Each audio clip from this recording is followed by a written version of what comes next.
인텔 15세대가 출시되었지만 실제로는 15세대라고 불리지 않습니다. 인텔 코어 울트라 200S 시리즈라고 합니다. 지금까지의 이름은 다 잊어버리세요. 전부 새로운 이름이에요. 건축물도 그렇고 창작자들에게 새로운 것도 있죠.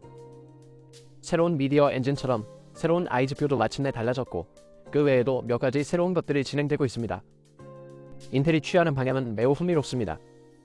이 영상을 끝까지 읽으면 실제 프로세스를 볼 수 있을 겁니다. 그들은 곧 포착할 것 같아서 이걸 녹음하고 초인종에 올리고 그들이 여기 오기를 바랄 뿐입니다.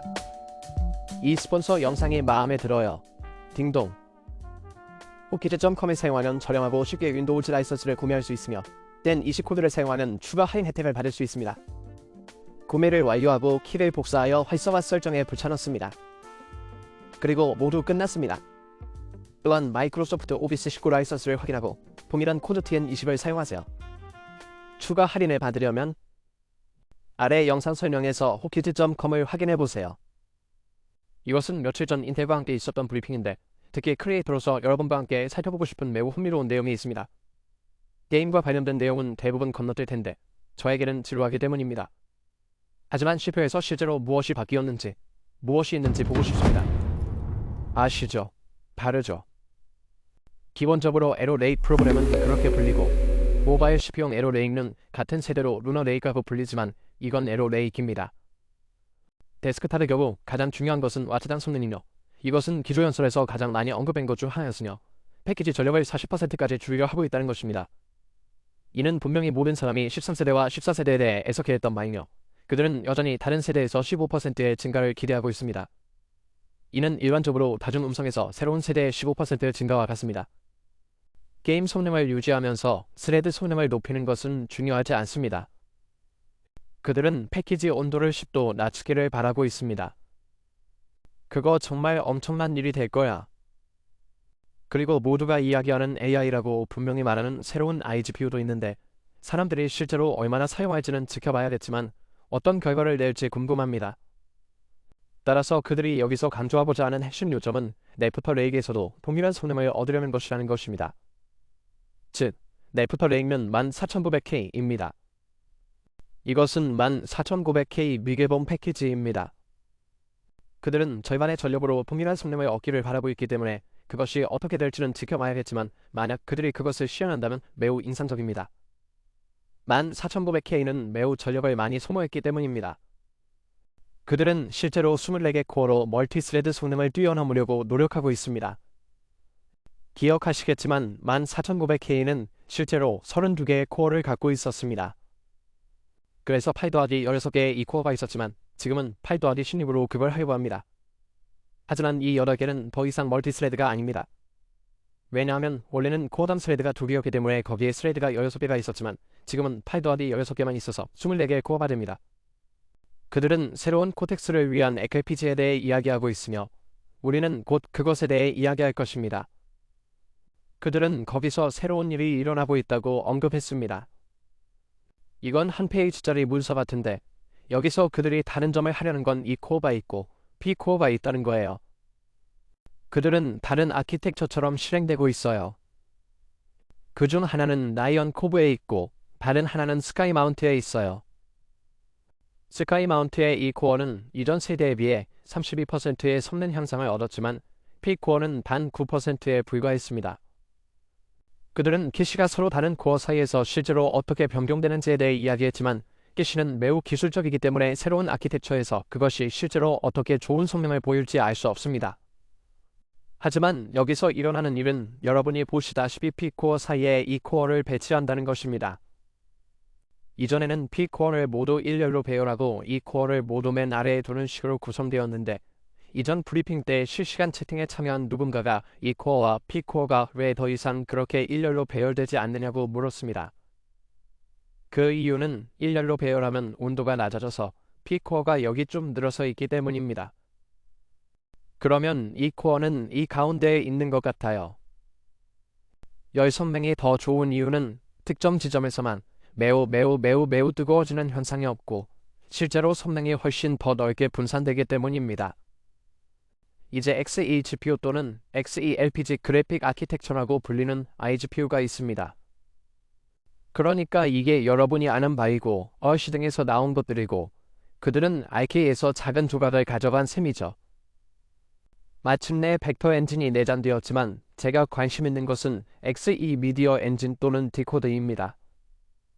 이전처럼 이러한 미디어 엔진이 2개 X개 더 탑재되기를 바랍니다.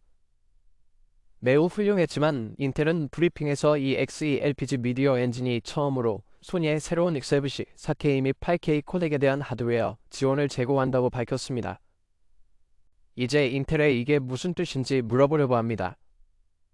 X7C가 이미 지원되고 있다는 건 알지만 X7C는 단지 래퍼일 뿐이고 코덱은 실제로 H264나 5이기 때문입니다. X7C가 소니 자체 버전인지 아니면 코덱을 어떻게 사용하는지 컨테이너인지 알고 싶습니다. 그래서 저는 우리가 마침내 H264 10비트 4.2.2에 대한 하드웨어 지원을 받게 되었는지 알고 싶습니다. 그렇게 된다면 정말 대단할 테니까요. 또는 어떤 새로운 코덱이 지원될지 알아내야 할 텐데 놓치지 마시고 좋아요 버튼을 누르고 구독하세요. 라이브 테스트를 위해 모든 코덱을 확인하고 어떤지 확인할 예정인데 이 기능이 모든 플랫폼에서 지원되는 것은 세계 처음인 듯합니다. 이 기능은 프리미어 프로에서 제공될 예정이므로 프리미어 프로에서 편집하는 경우 흥미로운 CPU가 될 것입니다. 그럼 이게 정확히 무슨 뜻인지는 잘 모르겠습니다. 그리고 AI가 있습니다. 당연히 모든 사람이 AI에 대해 이야기해야 하고 모든 것이 바뀌려고 할 것입니다. 저는 점점 더 많은 것들이 AI를 사용하게 될 것이라고 믿지만 이것이 어떻게 전개될지는 지켜봐야 할 것입니다. 흥미로운 점은 이 매니아형 데스크톱 CPU에 있는 NPU가 충분히 강력하지 않기 때문에 직접 PC를 조립하면 실제로 쇼 파일럿 플러스와 호환되지 않아 쇼 파일럿 플러스를 사용할 수 없다는 것입니다. 그걸 사용하는 사람이 얼마나 되는지 모르겠는데 그건 또 다른 질문이며 오프라인에서 사용할 수 있는지 여부도 또 다른 질문이며 오프라인에서 사용할 수 없다면 이게 실제로 AI 기능인가요? 제가 가진 매우 공정한 질문이지만 그들은 AI 크기가 매니아 구성과 균형을 이룬다는 것을 보여주고 있을 뿐이므로 아마도 해당 GPU 중 하나나 많은 AI 기능을 제공하는 엔비디아 AMD GPU를 사용할 것입니다. 그리고 여러분이 볼 수 있듯이 그들이 CPU를 조립한 방식은 실제로 다른 노드와 칩으로 서로 붙어 있습니다. 그래서 제 기억이 맞고 제대로 들었다면 그들은 TS를 사용하고 있습니다. 지금은 TSMC 칩을 사용하고 있습니다. 그래서 그들은 자체 칩을 생산하지 않고 있습니다. 아마도 이 중 하나일 것입니다. 왜냐하면 이 모든 것이 다르기 때문입니다. 그리고 이 중 일부는 조금 더 비싸고 작습니다. 칩을 생산할 수 있고 매우 강력하고 효율적으로 만들 수 있기 때문에 TSMC로 가서 실제로 하위 프로세서 노드를 사용합니다. 칩을 알고 있습니다. 그들은 미국과 다른 지역에 대규모 공장을 건설하고 있지만 매우 흥미롭고 약간 더 어려운 상황을 겪고 있습니다. 회사는 시장 점유율을 잃고 있으며 TSMC에서 일부 칩을 실제로 가져와서 좋은 칩을 만들어야 할 것입니다. 이는 좋지 않습니다. 경쟁이 불가피한 건 TSMC가 이제 애플, AMD, 인텔, 심지어 엔비디아에도 칩을 공급하고 있기 때문입니다. 그러니 TSMC가 전체 시장을 지배하게 둘 수는 없습니다. 그러면 제품 가격이 더 비싸질 테니까요. 인텔이 자체 공장을 빨리 짓고 다시 일어서서 자체 칩을 생산하기 시작하면 가격이 떨어지는 칩을 생산할 수 있을 거라고 생각합니다. 출시될 CPU는 5개입니다. 기억하시겠지만 먼저 맨 아래 KF부터 시작하겠습니다. F는 iGPU가 없다는 뜻이고 피코스가 6개, 이코스가 8개인데 멀티스레딩은 없고 피코스에는 싱글 스레딩만 있습니다. 그저 효율성 때문일 뿐입니다. 따라서 이제 암드만이 자사 피코스에서 멀티스레딩을 사용하고 인텔은 더 이상 사용하지 않습니다. 부스트 클럭은 5.5GHz를 치고 0.1.5가 보인다면 이 둘은 정확히 동일하기 때문입니다. 둘 중 하나에만 iGPU가 있고 이 제품에는 없고 다른 모든 것은 동일합니다. 일부 제품에는 GPU 코어가 4개 있고 보시다시피 이 모든 모델에서 iGPU가 동일합니다. 여기에 앰프도 모두 똑같아서 모두 정확히 동일한 것을 볼 수 있습니다. 변경된 것은 코어와 클럭 속도입니다. 따라서 공장에서 출시된 모든 칩은 얼트라 9285K로 출시되었습니다. 즉, 잠금 해제되어 오버클럭이 가능하지만 8개의 피코스와 16개의 이코스가 함께 제공되고 하위 제품인 얼트라 7은 최상위 제품의 축소 버전으로 실제로는 24개의 코어 대신 20개의 코어를 탑재하고 있습니다. 부스트 클럭은 앞서 언급한 얼트라 7은 5.5, 얼트라 5는 5.2, 얼트라 5는 5.2입니다. 그리고 얼트라 9에서는 7개입니다. 여기서 기억하시겠지만 14900K는 실제로 6GHz까지 증폭되었습니다. 보시다시피 기가헤르츠 전쟁은 끝났고 이제 우리는 효율성에 대해 이야기하고 있습니다. 하지만 흥미로운 점은 기가헤르츠는 실제로 중요하지 않다는 것입니다. 가장 중요한 것은 클럭당 IPC 명령어인데 이는 해당 속도에서 실제로 얼마나 많은 작업을 수행할 수 있는지를 의미합니다. 따라서 단일 스레드 작업 부하에서 9%의 이득을 얻었다는 것을 기억한다면 5.7GHz 최대값이 실제 14900K보다 실제로 더 빠른 것 같습니다. 따라서 권력의 획기적인 감소가 이루어졌습니다. 그럼 정확히 무슨 뜻인가요? 우리는 얼마나 많은 전력을 절약하고 있으며 이를 어디에서 절약하고 있는가? 생산성에 따른 전력 소비량은 다음과 같습니다. 그러니까 위쪽에서 볼 수 있듯이 14900K에 이런 선이 있습니다. 그리고 이 새로운 인텔 코어 얼트라 285K는 프로사이언스의 사무 생산성을 44% 낮추고 AI 컴퓨터 비전에서는 42%를 절감했습니다. 분명히 여기에는 4900K가 있으므로 별표가 있어야 합니다. 여기에는 M표가 없으므로 분명히 이것이 이길 것입니다. 하지만 흥미로운 점은 써니벤 R23의 단일 코어 워크로드에서 새로운 코어 얼트라가 42% 더 낮다는 것입니다. 그래서 전력은 거의 절반 정도 줄었지만 성능은 동일합니다. 그리고 이중 화산통화도 M4를 활용할 것으로 예상되는데 이를 통해 전력 소모가 58% 더 낮습니다. 이제 AMD 9950X가 등장하면서 상황이 흥미진진해졌습니다. 파란색은 285K이고 여기 빨간색은 9950X입니다. 3D마욱 CPU 프로필을 살펴보면 새로운 코어 얼트라가 14900K보다 11% 더 빠른 것으로 보입니다. 여기 위쪽의 숫자는 14900K와 비교한 것이라는 점을 명심하세요. 하지만 나이지는 14900K보다 3% 더 빠릅니다. 즉, 이 둘 사이의 격차는 약 8%에 불과하다는 뜻이다. 써니뱅 측정 결과 14900K보다 더 빠르고 AMD보다 약 6% 더 빠릅니다. 스펙스크리엣 2017에서는 AMD보다 약 4% 더 빠르고 긱벤치에서는 긱벤치가 실제로 AMD에서 더 빠른 것으로 나타났습니다. 그러니까 우리는 실제로 지고 있는 거죠. 오익! 왜 우리라고 하는지 모르겠어요. 인텔은 3%를 잃고 있습니다. 이제 CPU가 경쟁합니다. 32개 스레드에 9950X가 있고 24개 스레드의 코어 얼트라 9285K가 있습니다. 긱벤치용 멀티코어가 14900K보다 11% 더 빠른 것을 확인할 수 있습니다. 흥미로운 점은 여기서도 14900K를 기준으로 삼았다는 것입니다. 그러면 나이진보다 더 빠른 것처럼 보이기 때문입니다. 하지만 여기서의 비교는 나이진과 나이진의 7%에 불과합니다. 스펙스크리엣 2017에서는 21% 더 빨라졌습니다. 저는 아직도 둘이라고 계속 말합니다. 멀티코어는 18% 더 빠르지만 AMD보다 11% 더 빠릅니다. 3D마우를 멀티스레드 기준으로 보면 AMD보다 14% 더 빠릅니다. 흥미로운 점은 전력 소모량이 낮아졌지만 코어 수가 적은 AMD 9950X보다 여전히 앞서고 있다는 것입니다. 따라서 전력 소모량도 지켜봐야 할 듯합니다. 그래서 그들은 다음 슬라이드에서 에너지 효율성에 대해 말하고 있는데 여기서 그들이 말하려고 하는 것은 이 시점에서 125W를 사용하는 코어 얼트라 9285X는 250W의 14900K와 동일한 성능을 가지고 있다는 것입니다. 즉, 전력은 절반이지만 동일한 성능을 제공한다는 뜻입니다. 이 곡선은 여기에 애플 곡선과 같습니다. 여기 뭐가 있는지 정확히 알 수 없고 그냥 선 같은 식으로 나열해놓고 당신이 그들에게서 무엇을 원하는지 알아내면 됩니다. 따라서 이 시점에서는 선과 격차가 얼마나 되는지에 대한 실제 측정 방법은 없습니다. 모르겠어요. 게임 경험에는 문제가 없으니 그냥 넘기겠습니다. 아마 다른 누군가가 그 문제에 대해 이야기할 겁니다. JC 센스나 하드웨어 언박싱을 보거나 어떤 사람들이 게임에 대해 이야기하는 걸 보세요.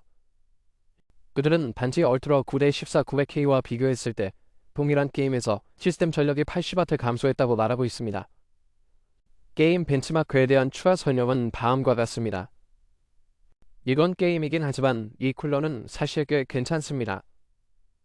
여기 있는 모든 게임을 살펴보면 이 게임들이 무엇인지, 괜찮은지, 어떤지 잘 모르겠지만 이전 게임에서는 14900K였지만 이제 새로운 게임은 온도가 10도, 15도, 16도에서 최대 17도까지 낮아져서 정말 좋습니다. 즉, 이전보다 냉각이 훨씬 수월해질 것입니다. 아마도 코어가 넓게 퍼져 있고 와트 수가 항상 나기 때문일 겁니다. 이건 게이머의 벤치마크지만 제 생각엔 아직도 꽤 흥미로운 것 같아요. 여기 선을 보면 빨간색 선은 실제로 9950입니다. 그리고 지금까지 대부분의 게임은 9950X나 인텔 코어 얼트라 285K를 사용하든 정확히 동일하다는 것을 알 수 있습니다. AMD보다 실제로 더 높은 게임은 극소수에 불과합니다. 그러니까 AMD가 3D를 출시하면 X3D가 나오고 인텔은 또 패배하게 되는 거죠. 지금 우리가 찾고 있는 것은 바로 콘텐츠 생성입니다. 여기서는 애프터 200G의 멀티코어 성능을 측정한 퓨조벤치를 볼 수 있으며 7950X3D와 비슷한 수준임을 알 수 있습니다. 그럼 왜 9950X를 사용하지 않았을까요? 그들은 이것이 실제로 9950X에서 더 낮을 것이라는 것을 알고 있었고 거기에 두고 싶지 않았기 때문일 것입니다. 이제 애프터 이펙트에서 프레임을 렌더링하는데 멀티스레드 성능이나 멀티코어 성능을 사용할 수 있습니다. 프리미어 프로가 없는 이유는 무엇인가요? 제가 인텔에 있었고 슬라이드를 만들었다면 여러분의 IP표가 최고라는 걸 알았을 겁니다. 경쟁사들이 특정 코덱을 지원하지 않음에도 불구하고 최대 40%더 빠르다는 것을 보여주기 위해 실제 프리미어 프로 슬라이드를 만들어 보는 건 어떨까요? 왜 그걸 만들지 않는 거지? 모르겠어요. 아마 모를 수도 있어요. 블렌더가 약 5%더 빨라졌습니다. 9950X는 아마도 그 어딘가에 있을 겁니다. 결론은 다음과 같습니다. 전반적인 게임 성능은 실제로 떨어졌기 때문에 그들은 우리가 약간 느리지만 시스템 전력은 낮추기를 원한다고 말합니다. 그래서 그들은 더 이상 전력 소모가 아닌 효율적인 녹색 회사로 알려지기를 원합니다. 그리고 AMD가 전력 소모 타이틀을 차지하게 했는데 흥미로운 일입니다. 그리고 기온이 약 15도 정도 낮아서 많은 사람들에게 매력적일 수 있습니다. 커뮤니케이션과 AI 크리에이터를 위한 최상의 선박. 좋아요. 지금 우리가 알고 싶은 것은 바로 그것입니다. 이건 9950X이고 여기서는 다양한 코덱을 살펴보고 여기서 일어나는 일이 다르다는 걸 알아봅시다. 파임라인 재생. 우선 인코딩과 내보내기부터 시작해보겠습니다. 8K XFC에서 XFC 얼트라 HD로 보면 8K에서 4K로 다운스케일 되는 셈이죠. 아직 H264인지 5인지는 모르겠네요. 9950X는 소프트웨어로 동작할 가능성이 크지만 인텔은 하드웨어 지원을 하기 때문에 약 80% 정도 더 빠릅니다. 8K XFC에서 XFC 얼트라 HD로. 그럼 H가 뭘 뜻하는지 모르겠어요. H264인가요? 잘 모르겠어요. 23% 더 빠르죠. 이제 타임라인 재생을 살펴보면 하드웨어 가속 코덱이 훨씬 더 뛰어난 이유를 알 수 있습니다. 저걸 보세요. 7.3배. 여기에 틈을 만들어야 해요. 그렇지 않으면 맞대가 저 위까지 올라갔을 거예요. 코어 울트라 285K를 사용하면 훨씬 더 빨라집니다. 정말 터무니없죠. 보시다시피 5.7K의 데렉세처도 인텔에서 훨씬 더 뛰어납니다. XAVC 코덱 8K에서 2.8K. AMD에서 코덱 지원을 해주시면 우리가 여러분에게서 코덱을 얻을 수 있을 것 같습니다. 현재 써니뱅의 표브의 비율은 약 10%입니다. 우리는 이미 그것에 대해 이야기했습니다. 흥미로운 점은 블렌더가 9950X와 비교했을 때 실제로는 약간 느리다는 것입니다. 7% 더 느립니다. UL 프로사이언스는 사진 편집 속도가 10%더 느립니다. 비디오 편집 속도가 6% 빨라졌습니다. 그러니 여기에 작은 글자를 살펴보면 그들은 어떻게 이것을 테스트했으며 실제 차이점은 무엇인지 알 수 있습니다. 따라서 두 제품 모두 IDEX 4090을 사용한 것을 알 수 있습니다. 인텔은 32GB 램을 탑재하고 있는데 이는 초당 6400MB 전송 속도입니다. AMD는 5600MB 전송 램을 탑재하고 있습니다. 보이시나요? 이는 인텔의 IMC가 실제로 800MHz 더 빠르다는 것을 보여줍니다. 흥미로운 점은 인텔의 지연 시간이 32인 반면 AMD는 28이라는 것입니다. 그래서 그들은 최선을 다하고 있습니다. AMD에서도 동일한 통합 그래픽을 사용하고 있습니다. 그러니까 두 시스템 모두 매우 평등해 보이네요. 두 제품 모두 ASUS 마더보드를 사용하고 있습니다. X672. 흥미롭게도 X872는 아니었지만 그것은 별로 중요하지 않았습니다.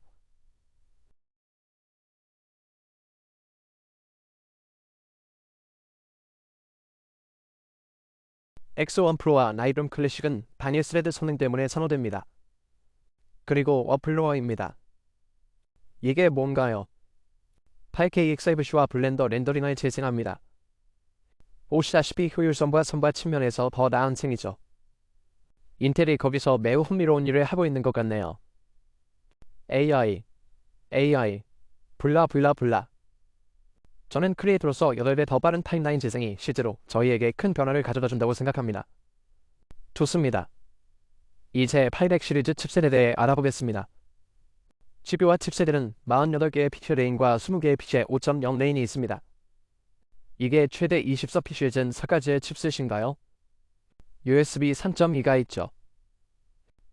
그거 좋군요. 5배 20기가비트 USB 옵션. 나쁘지 않네요. 또한 처음으로 통합 데스크톱을 지원합니다. 선더볼트 4를 지원합니다. 분리된. 그게 무슨 뜻인지 모르겠어요. 선더볼트 5. 와이파이 7. 블루투스 5.4. 그거 정말 최고예요. 오버클럭킹이나 크리에이터로서의 여러가지 면에서 매우 좋습니다. 그렇게 중요한 건 아니지만 중요한 건 메모리를 최대로 활용할 수 있는 것만이에요. 마침내 우리의 램이 업그레이드 되었습니다. ZDC 사양이 800MHz 더 높다는 걸 알고 계시죠? 따라서 14900K에서 5600을 6400으로 나누면 인텔은 라이브 스트리밍에서 가장 좋은 지점이 8000MHz 정도라고 말했습니다. 8000. 저는 8000MHz로만 4900K를 테스트했습니다. 효과가 없었습니다. 이제 크리에이터에게 매우 빠르고 매우 좋은 최적의 속도가 나와야 합니다. 여기처럼 4개의 드림을 실행하면 최대 192GB까지 가능하고 4개의 드림이 더 빨리 실행될 수 있는데 이는 크리에이터에게 매우 좋은 일입니다. ECC 지원은 실제로 Z890 플랫폼에는 없습니다.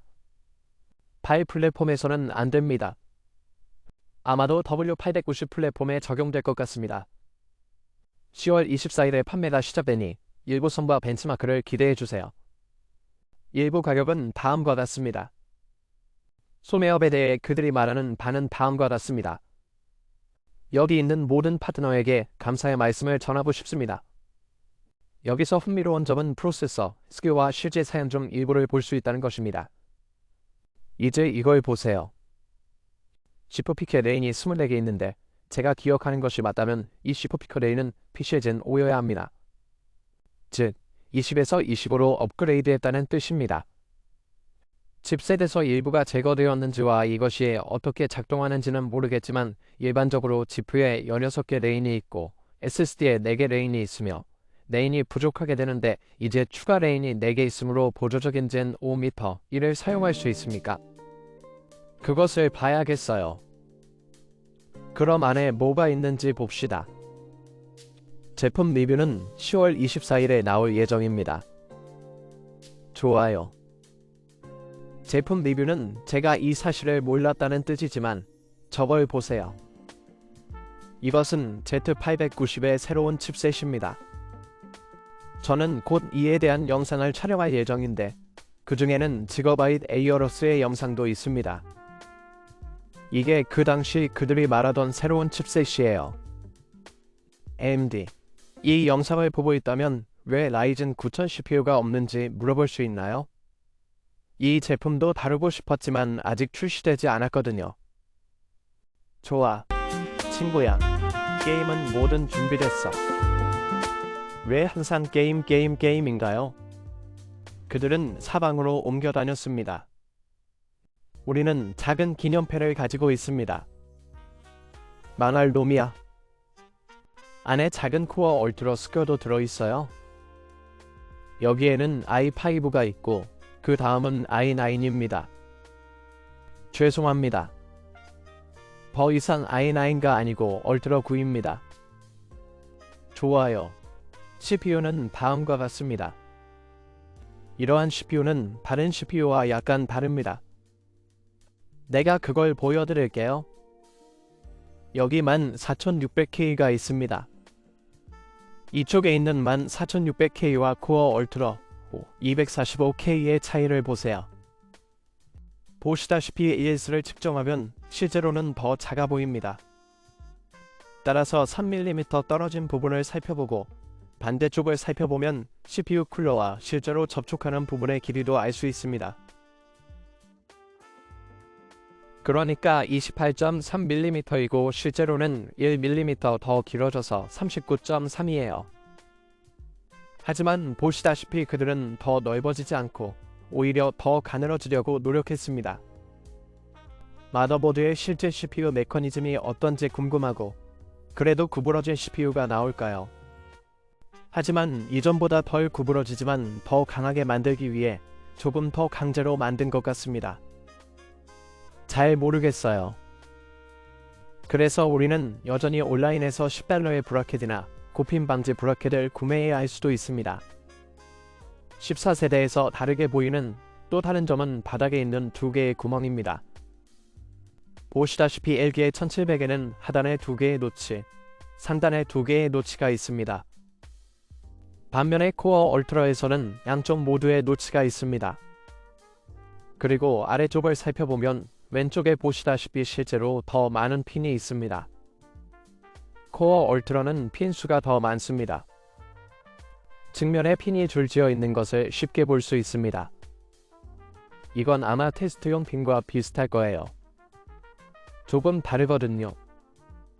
LG 1700이나 그 비슷한 SSD와 비교하면 머더보드 소켓이 이를 가질 것이라고는 생각하지 않습니다. 중간에 있는 것도 약간 다릅니다. 그리고 이전 세대에 비해 가운데 부분이 조금 작아진 것을 볼 수 있습니다. 그래서 다르죠. 소켓에 있는 CPU를 교체할 수 없습니다. 또 다른 이유는 길가 길기 때문에 구부러지기 시작할 가능성이 높기 때문입니다. 왜 이걸 더 크게 만들지 않았는지 모르겠어요. 하지만 저걸 보세요. 이제 CPU의 코어 얼트라 9 245K가 설치되었습니다. 흥미롭게도 더 이상 600 시리즈가 아닙니다. i5지만 얼트라 5입니다. 나는 계속해서 잘못된 말을 합니다. 얼트라 5는 이제 45 SKU입니다. 여러분의 생각을 아래의 댓글란에 적어주세요. 업무에 가장 적합한 PC를 조립하고 싶다면 아래 설명에 몇 가지 지침이 있습니다. 시청해주셔서 감사합니다. 곧 뵙겠습니다. 안녕.